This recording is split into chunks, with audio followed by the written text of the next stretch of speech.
अक्सर रोती रहती है।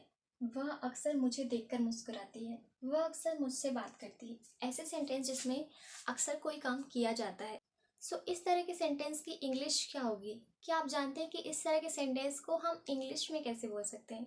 अगर नहीं जानते तो कोई बात नहीं, क्योंकि इस क्लास के बाद आप जान जाएंगे कि इस तरह के सेंटेंस को हम इंग्लिश में कैसे बोल सकते हैं। Hello everyone, welcome back to this new class. In today's class we are going to learn again new English sentence structure and this structure is very very interesting because आज की class में एक बार फिर से हम लोग कुछ नया सीखेंगे। चलिए इस वेरी इंटरेस्टिंग क्लास की शुरुआत करते हैं। आज की क्लास का सेंटेंस आप लोगों ने देख ही है कि किस तरह के सेंटेंस को आज हम लोग डील करने वाले हैं। चलिए इस तरह के सेंटेंस के बनाने का स्ट्रक्चर देख लेते हैं। इस तरह के सेंटेंस को बनाने का स्ट्रक्चर होता है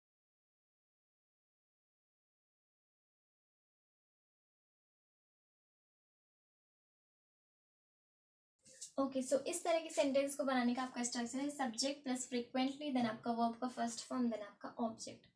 चलिए सेंटेंस देख लेते हैं, क्योंकि सेंटेंस के थ्रू हम बहुत अच्छे से समझ सकते हैं इसे। वह अक्सर रोती रहती है।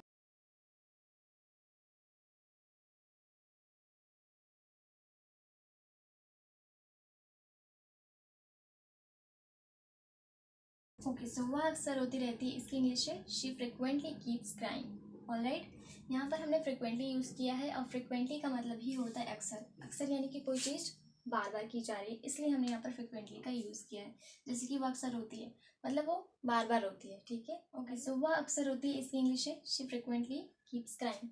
यहाँ पर हमने ये जो हमारा सेंटेंस है वो प्रेजेंट सिंपल का है, इसलिए हमने यहाँ पर कीप के साथ एस लगाया है, क्योंकि ये हमेशा हम थर्ड पर्सन सिंगुलर के साथ एस या फिर ई एस लगाते हैं, इसलिए हमने यहाँ पर एस यूज़ किया है। नेक्स्ट सेंटेंस है वह अक्सर मुझे देखकर मुस्कुराती है।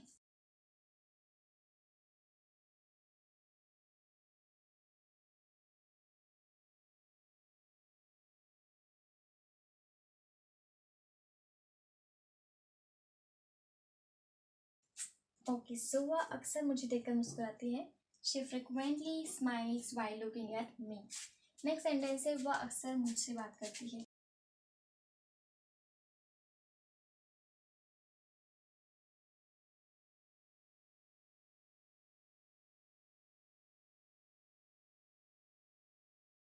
वह अक्सर मुझसे बात करती है। She frequently talks with me.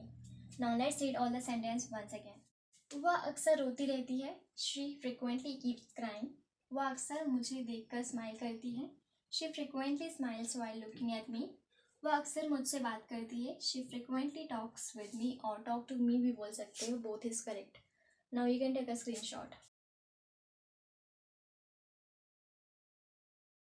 Alright guys, आपने देखा कि इस तरह के सेंटेंस को हम कितनी इजीली क्रिएट कर सकते हैं और इन्हें कितनी आसानी से अपने स्पोकन इंग्लिश में यूज़ भी कर सकते हैं। चलिए कुछ और एग्जांपल्स ले लेते हैं, ताकि ये कॉन्सेप्ट आपके लिए बहुत ही अच्छे से क्लियर हो जाए।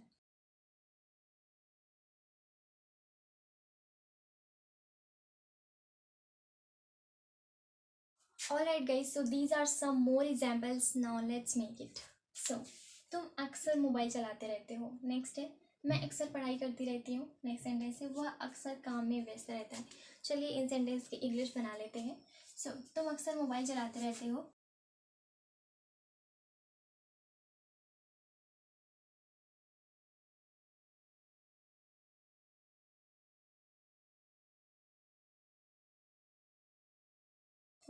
तुम अक्सर मोबाइल चलाते रहते हो। You frequently keep using mobile. Next है मैं अक्सर पढ़ाई करती रहती हूँ।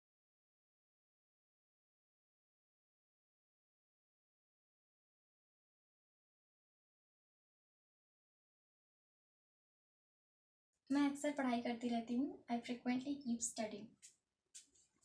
वैसे एक चीज़ बता दूँ मैं आपको, कोई चीज़ हम करते रहते हैं, इसके लिए हम लोग कीप का यूज़ करते हैं, क्योंकि कीप ये दर्शाता है कि कोई चीज़ हम कर रहे हैं, उसके साथ आपको वर्ब के साथ आईएनजी लगाना होता है। ओके, नेक्स्ट सेंटेंस है वह अक्सर काम में व्यस्त रहता है।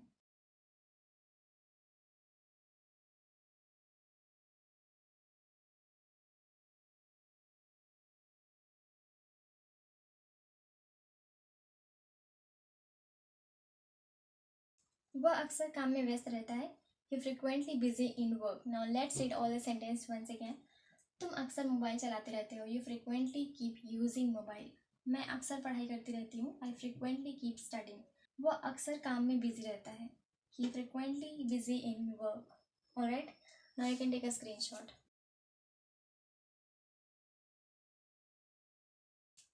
ऑलराइट गाइस, तो आपने देखा कि इस तरह के सेंटेंस को बनाना कितना ज़्यादा इजी है। आप इजीली इस तरह के सेंटेंस को फॉर्म कर सकते हैं और इन्हें अपने स्पोकन इंग्लिश में यूज़ भी कर सकते हैं। ओके, सो एक सेंटेंस आपके लिए, आपका सेंटेंस है, तुम अक्सर मंदिर जाते हो। इस सेंटेंस की इंग्लिश आप मुझे कमेंट सेक्शन में कमेंट करके बताएं।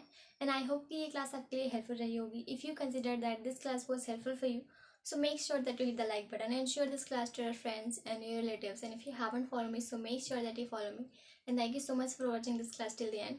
I will meet you in the next class. Till then, bye. Take care. Keep learning. Keep watching.